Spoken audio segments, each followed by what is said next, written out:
Hey guys, welcome to the Liberal Hive Mind, a channel solely focused on exposing the abundant hypocrisy of the left. Alright, so still sitting back trying to be as stoic as possible, not trying to get too emotional and jump on one bandwagon or the other. There's a lot of people panicking, a lot of people having the exact opposite reaction. I'm choosing to kind of stay in the middle and just observe and not get swept away by a couple headlines or a couple polls. I'm trying to understand what the play is here, and whether or not it's making an actual impact. And you guys know my prediction, I don't think there's any substance behind this Kamala push. Therefore, my thought process is that this thing won't last. All I'm seeing, what I'm pointing out in this video, is I'm seeing cracks in the foundation. You know, you got all these people who are supposedly so excited to go out and vote for Kamala Harris for president, but apparently not one of them can give you one reason as to why. You know, as I described it previously, it's like a party right now. There's a big Kamala Harris party. Everybody's telling you, vote Kamala, vote Kamala. But at some point, or at least I hope at some point, people will be asking themselves the question, why vote for Kamala? And maybe then this sick media manufactured nightmare will come to an end. Well, I mentioned cracks in the foundation of their narrative. Let's get into a little bit of that, shall we? We got some stuff to get into, so let's roll the tape. Alright folks, so basically exactly what I said in the intro. Everybody's excited for Kamala Harris, but nobody can voice actually why. Attorney General in California, and she was the senator from California. I really don't know much of what she did. I'm not sure I know enough about her accomplishments to answer that question. The way that she carries herself. She was Attorney General in her state. She moved up to becoming, you know, the Vice President of the United States. So she has definitely made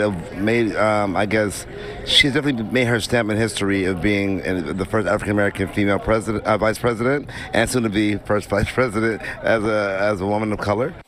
Okay, this country wants substance and solutions, not sugary identity politics.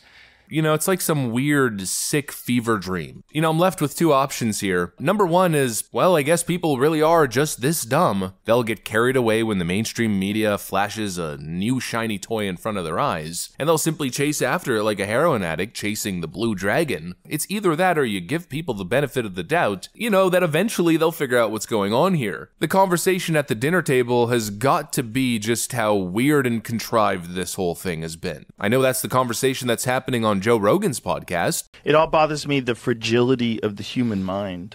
You know, that so everybody forever was like, Kamala Harris is the worst vice president. She's the least popular vice president of all time. And then in a moment in time, all of a sudden she's our solution. She's our hero. Everybody's with her. All these social media posts about her. Try Googling a negative story on her. You won't find one. So, ta-da! Okay, I feel like we are in this very bizarre time where people are giving in to the bullshit in a way that I never suspected people would before.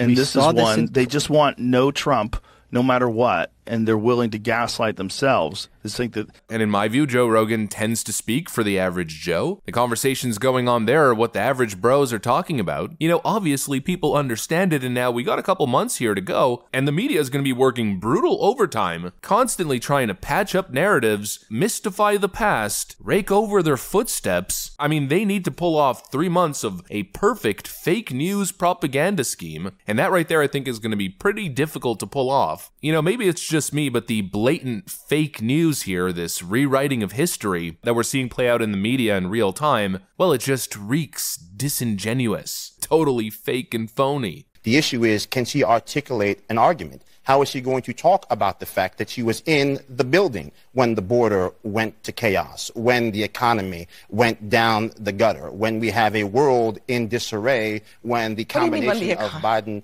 and Harris... The economy is not in the gutter. Okay, Brian, I know it feels that way to most Americans. I think the reality is that, as I've said, you've had Democrats spent my entire adult life talking about the fact that the stock market was not a measure of the economy, that we should not be giving the American people a macroeconomics lesson, and now all of a sudden they don't seem to care about the fact that the inflation is outpacing the wages. So yes, I get it that inflation is not outpacing. Inflation has outpaced the wages. Inflation's a problem? I didn't say it's not a problem. I think it's not outpacing wages. Let's just use the facts. Inflation has outpaced wages literally the entirety of this administration. Those are the facts. Inflation has outpaced wages for pretty much the entirety of Joe Biden's administration, or rather, the Joe Biden-Kamala Harris administration. But now these goons are pretending like that's not the case. What, was there 1 month where wages finally outpaced inflation? So now we get to say that the economy is just great because the stock market is performing admirably for the nation's top 10%? Didn't Joe Biden say something at some point about that? There's never been a time I can think of when the middle class and working class have done well that the wealthy haven't done very well. Working families need to get a fighting chance. And by the way, the stock market, the last guy's measure of everything, is about 20% higher than it was when my predecessor was there.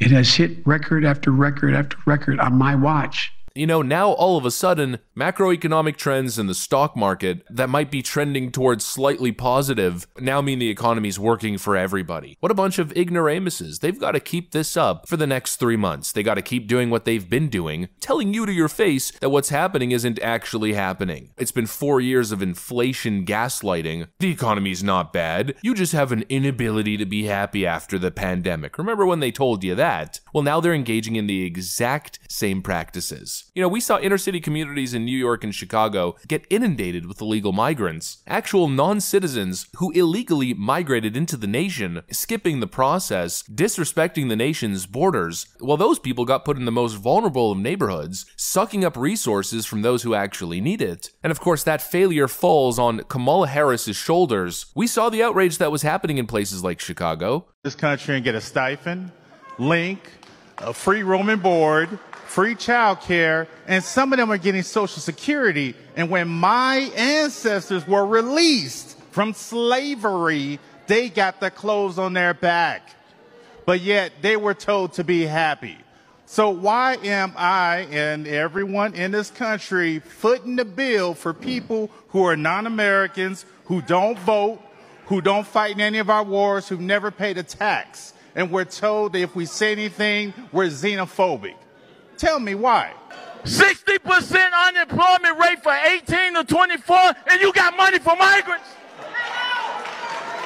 From August of last year to December of this year, they will spend $252 million on the migrants. They're playing chess, and you all are playing checkers.